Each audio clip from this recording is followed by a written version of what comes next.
ортасына жұмсақ сары май жағамыз. Оның үстіне қант сеуіп,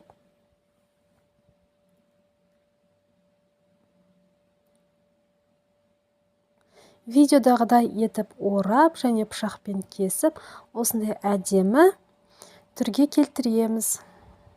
Барлығын осылай жасап шығамыз да, көтерілгенше тағы да 10 минуттай бетін жауып қоямыз.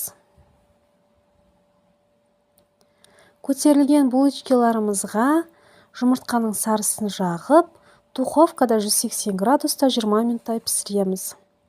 Міне біздің булочкамыз дайын болды. Сап-сары, жұп-жұмсақ булочкалар дайын. Астарыңыз дәмді болсын. Сіздер де міндетті түрде жасап көріңіздер.